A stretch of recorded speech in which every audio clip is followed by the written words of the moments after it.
Şimdi PKK silah bırakmaya başladı. Hani ilk töreni yaptı. Yani burada devlete ne tür sorumluluklar düştü? Hangi adımların atılması gerekiyor en acil olaraktan? Ya evet yani uzun zamandır aslında yani hem Sayın Öcalan hem PKK Kürt sorunun demokratik yollarla çözümü konusunda çok sayıda adım attı. Yani kamuoyunda artık bir güven telkin etmiş durumdalar. Tabii bu saatten sonra artık devletin bazı somut adımlar atması gerektiğini her ortamda bizler de kamuoyunda çok sayıda hani toplumsal dinamikler de ifade ediyor. Yani ilk etapta komisyonun kurulması gerektiğini ifade ettik. Evet, komisyonun kurulması önemli. Belki bu sorunun çözülmesi konusunda ilk adımlardan biridir. Komisyon tek başına sorunun çözülmesi manasına gelmez. Ama sorunların çözümü konusunda kolaylaştırıcı bir rol üstlenebilir. Bu komisyonun yani kurulmasıyla ilgili evet çok şey konuşuldu, tartışıldı ama ben şunu öncelikle söyleyeyim. Yani dünyanın birçok yerinde iç çatışmaların, isyanların olduğu, ulusal kurtuluş mücadelelerinin yürütüldüğü birçok ülkede yani hani çatışma çözümü süreçlerinde toplumsal destek hiçbir zaman bugün Türkiye'de olduğu kadar bu orana ulaşmış değil. Oran %67-70'lere kadar varıyor. Dolayısıyla çok güçlü bir desteğin olduğunu ifade etmek isterim. İşte bu toplumsal desteği kesinlikle korumak, güven tesis edici adımlar atmak gerekiyor. O nedenle komisyonun aslında yani açık, şeffaf, kapsayıcı olması gerekiyor. Bir an önce komisyonun işte kurulup çalışmalara başlaması gerekiyor. Çalışmalar başlayacak bu komisyon belki yani bu aşamada hani hazırlayacağı işte bazı yasal taslaklar olabilir ama meclis Ekim ayında açılacağı için meclis ayında muhtemelen çok hızlı gelişmeler yaşanabilir. Tabii şimdi bu komisyon öncelikle yani Sayın Öcalan'ın da işte PKK'nın de 11 Temmuz'da yani yapmış olduğu merasimde ifade ettiği gibi öncelikle yapılması gereken demokratik siyasetin önünde engel olan fiili uygulamaların kaldırılması ve yasal düzenlemelerin yapılması gerekiyor. Yani şu an itibariyle demokratik siyaseti yapma olanaklarının çok kısıtlı ve zor olduğu Türkiye'nin buna uygun hale getirilmesi gerekiyor. Türkiye siyasetinin demokratik siyaseti yürütebilme koşullarını sağlayabilecek hale getirilmesi gerekiyor. Bunun için de kuşkusuz yani hem özgürlük yasalarının çıkarılması gerekiyor, bir yandan entegrasyon yasaların çıkarılması gerekiyor. Yani demokratik siyasetin önünü açabilecek çok sayıda evet yasal düzenlemelerin yapılması gerektiğini ifade ediyoruz. Bunların belki en başında ifade özgürlüğüne dair yasal engellerin ortadan kaldırılması gerekiyor. Yine örgütlenme hakkına dair düzenlemelerin yapılması gerekiyor. Yine halkın iradesini hiçe sayan, yok sayan, işgal eden kayyum politikasına dair bir yasal düzenlemenin yapılması gerekiyor. Yani mesela nefret suçlarına ilişkin bir düzenlemenin yapılması gerekiyor. Halen hani somutlaştırmak bakımından söylüyorum. Halen yani Kürt'e yönelik yapılmak istenen işte çok sayıda işte hakaretin sembolü haline gelmiş. Aynı zamanda Kürt'ü tehdit manasına gelen o Toroslara dair paylaşımların hiçbiri aslında mesela soruşturma konusu edilmiyor. Veya Kürt'e yönelik çok sayıda hakaret halen nefret suçu, bir halka yönelik nefret suçu olarak addedilmiyor ve bunlarla ilgili bir soruşturma veya etkili bir yargılama süreci olmuyor. Dolayısıyla bütün bunlar belki de ilk etapta sadece demokratik siyasetin önünü açabilecek adımlardır. Ama aynı zamanda bu komisyon sadece bunlarla yetinmemeli. Aynı zamanda yani entegrasyon yasaları dediğimiz en nihayetinde Kürt sorunu sadece işte ifade özgürlüğü alanında veya örgütlenme özgürlüğü alanında veya kayyum politikası alanında kayyum politikası ile ilgili yasal düzenlemelerin yapılmasıyla tek başına çözülecek bir mesele değil. O nedenle komisyonun evet bir yol haritası ortaya koyması gerekiyor. Adım adım yani anayasaya doğru giderken anayasal değişikliğe, demokratik, sivil, özgürlükçü bir anayasanın yapımı sürecine giderken bir yol temizliği yapmak gibi bir sorumluluğun olması gerekiyor. İşte o demokratik bir ortamın oluşması, insanların bütün ülkenin temel sorunlarını çok rahat bir şekilde konuşabileceği bir ortamın oluşması gerekiyor. Bütün bunlarla birlikte dediğim Kürt sorunu aynı zamanda bir kimlik sorunudur, bir dil sorunudur, bir kültür sorunudur. Sosyal, siyasal, ekonomik, hukuksal bağlamı olan bir sorundur.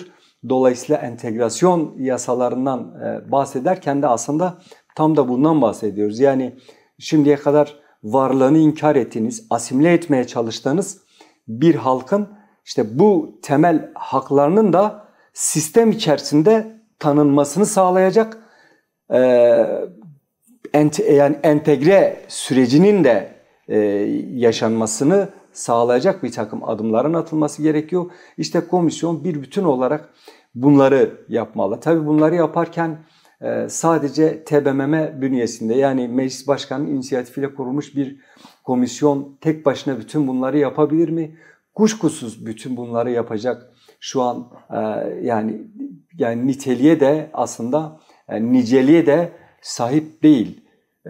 Komisyon yani dünyanın birçok yerinde bu süreçlerin çözümünde bağımsız komisyonlar oluşmuş ama meclis bünyesinde bir komisyon oluşumu da bir ilktir aslında. Dolayısıyla ilk olan bu komisyonun zaman zaman bu sürecin sağlıklı bir zeminde akmasını sağlamak için dünya deneyimlerini işte çalışmış olan, çatışma çözümlerini çalışmış olan hem ülke içinde hem ülke dışında çok sayıda akademisyen ve bu alanda çalışmış olan kişilerden de katkı almalı. Hatta o meclis komisyonu yani o meclis bünyesinde oluşmuş olan komisyonun belki işte çatışma çözümü çalışmış olan kişilerden oluşan bir komisyonu da kurmak, yani kolaylaştırıcı kurması bu sürecin sağlıklı akışını sağlamak için de kolaylaştırıcı olur. Yine tek başına kuşkusuz bu değil. Aynı zamanda meclis bünyesinde oluşan bu komisyon yeri geldiğinde hukuk örgütleriyle görüşmeli, görüşebilmeli, sivil toplum örgütleriyle, diğer mecliste grubu bulunmayan diğer siyasi partilerle bir araya gelmeli. Toplumun kendisiyle bir araya gelip aslında bu süreci toplumsallaştıracak, bu sürece desteğin oluşmasını sağlayacak ve biraz evvel bahsettiğim gibi toplumun güçlü desteğini daimi kılacak çalışmalar içerisine girmesi gerekiyor. Tıpkı 2013-2015 sürecinde olduğu gibi akil insanlar işte heyeti Türkiye'nin 7 bölgesine dağılıp bu sürecin yani barış ve demokratik çözüm sürecinin toplumsallaşmasını sağlayacak çalışmalar yaptıysa bu dönemde komisyon aslında meclis komisyonu bu çerçevede bir takım çalışmalar yapmalı ama aynı zamanda bu komisyonun belki de önünde yani daha doğrusu ilk gündemlerinden birinin de Sayın Öcalan'ın koşulları olmalı. Yani özgür çalışır koşul talebi zaten hem örgütünden yani hem de halktan var. Evet yani özgür koşullarda çalışmasını sağlayacak yasal düzenlemelerin yapılması gerekiyor. Aslında yasal düzenleme yapılmasa bile Avrupa İnsan Hakları Mahkemesi'nin vermiş olduğu bir karar var. Bu kararın kendisi aslında yani icra edilirse, bu kararın gereği yerine getirilirse zaten Sayın Öcalan büyük oranda özgür olacak ve bu işte barış ve demokratik çözüm sürecini aslında sağlıklı bir şekilde işlemesini sağlayacak imkana sahip olacak. Sayın Öcalan bu süreci bu sürecin evet en baş müzakerecisi, aktörü, dolayısıyla baş müzakerecisi olan bir insanın sivil toplum örgütleriyle, siyasi partilerle, yazar, aydınlarla, halkın kendisiyle bir araya gelip bütün bu süreci konuşmak, tartışmak, fikir almak, belki de ikna olmayan kesimleri ikna etmek gibi bir yani işte koşulun sağlanması gerekiyor ki bu süreç ilerleyebilsin. İkinci olarak aslında bu komisyonun hani önünde duran en temel görevlerden biri de silah bırakmaya karar vermiş, kendisini feshetmiş bir hareket olan PKK hareketinin hem 11 Temmuz çağrısı hem daha önceki çağrıları ve Sayın Öcalan'ın da çağrıları gereğince toplumsal, siyasal, demokratik yaşama katılımını sağlayacak yasal adımların atılması gerekiyor.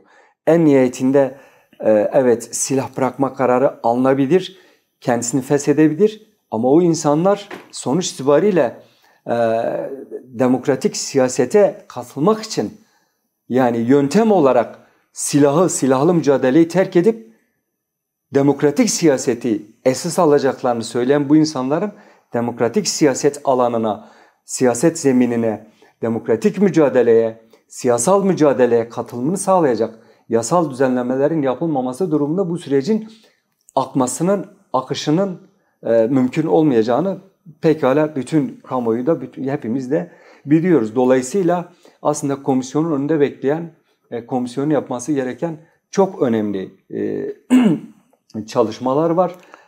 Belki komisyon bu yaz döneminde bütün bu bahsettiğimiz çerçevede yapılması gereken, atılması gereken adımlara ilişkin, alanlara ilişkin yasal düzenlemeleri hazırlar, taslakları hazırlar. Meclis açıldıktan sonra da bunu meclise sunar ve aslında sürecin hızlanmasını sağlayacak kolaylaştırıcı bir role sahip olabilir. Komisyona dönük yani kimi şeyler de var, eleştiriler de var çünkü tam meclis devreye girsin hem Kürt Halk Önderi Abdullah Öcalan'ın hem de diğerlerinin meclisin bu işi yürütücüsü olduğunu ama yasal adımlar noktasında da kimi kaygılar ve tartışmalar var. En son yapılan toplantıda zaten siyasi partiler de bu komisyonun yasal olarak kurulmasını talep etti ama Numan Kurtulmuş öncülüğünde komisyonun toplanmasına karar verildi. Yani bunun riskleri olmaz mı ileriki süreçler için? Ya kuşkusuz yani biraz evvel de ifade ettim. Yani dünyada birçok hani deneyim yaşanmış. Belki de çatışma çözümlerinde hani bağımsız komisyonlar oluşmuş ama Türkiye'de işte veya dünyada meclis bünyesinde bir komisyon oluşumu ilktir. Evet, bu kurulan, oluşan komisyonun yasal bir çerçeveye oturması, yasal bir zemine oturmuş olması çok daha iyi olurdu. Yani bütün tarafları bağlayıcı bir zemine oturmuş olurdu. Yani yeri geldiğinde iktidarın veya işte devlet içerisindeki başka bir gücün dilediği zaman dağıtabileceği bir komisyon olmaktan çıkmış olurdu. Ama hani bizim derdimiz komisyonun şu aşamada derdimiz komisyonun şekli değil. Daha çok muhtevasıdır, içeriğidir. Komisyonun etkili çalışma koşuldur, fonksiyonel olmasıdır. Bu sağlanabilirse özü itibariyle bir farkı olmaz yasal zeminde kurulmuş olan komisyondan. Ama yani bütün komisyon, daha doğrusu komisyon bünyesinde grubu bulunan, daha doğrusu üye göndermiş olan bütün siyasi partilerin temsilcileri de bu komisyonun yasal bir çerçevede, yasal bir zeminde kurulmuş olmasını öncelediler, ifade ettiler. En nihayetinde aslında şöyle bir ortak uzlaşı da sağlandı diyebilirim. İleriki dönemlerde bu komisyonun yasal bir çerçeveye kavuşması için de bir çalışmanın yapılacağı aslında uzlaşıya varılan noktalardan biri oldu. Tabii yasal zemine oturmamış olması bu komisyonun hiçbir şey yapamayacağı anlamına gelmez. En nihayetinde mecliste grubu bulunan bütün siyasi partilerin içinde olduğu bir komisyon belki de ileriki aşamalarda bahsettiğim gibi olabildiğince toplumun bütün dinamiklerine ulaşabilen, hatta etkili dinamiklerini meclis komisyonu bünyesinde kurulacak alt komisyonlarda hani çalışma olanakları sunabilen bir komisyona dönüşürse çok şey değişir. Nitekim komisyon ilkesel olarak yani şuna da çok uzak değil. Yeri geldiğinde, zamanı geldiğinde kendi alanlarında uzman olan kişilerin de komisyona davet edilebileceği, komisyonda bu sürece kolaylık sağlamak, kolaylaştırmak, sürecin akışını sağlamak için de kendi uzmanlık alanlarına dair bilgilerini, birikimlerini sunabileceğine ilişkin de aslında bir konsensüsün oluşunu söyleyebilirim. Yine ileriki aşamalarda şu yapılırsa belki bu tartışmalara bile gerek kalmayacak. Yani dünyanın birçok ülkesinde Türkiye'ye benzer süreçler yaşanmış. İşte Endonezya, işte Filipinler, işte Güney Afrika, yani Finlandiya'da birçok hani bu çatışma çözümlerine belki ev sahipliği yapmış bir ülke. İşte bu süreçleri yaşamış olan, deneyim biriktirmiş olan bu ülkelerden oluşacak bağımsız bir izleme komitesinin olması, evet, komisyonun da işini çok kolaylaştırır. Ki olması gerektiğini düşünüyoruz. Sonuçta birçok sorun yaşanmış birçok ülkede.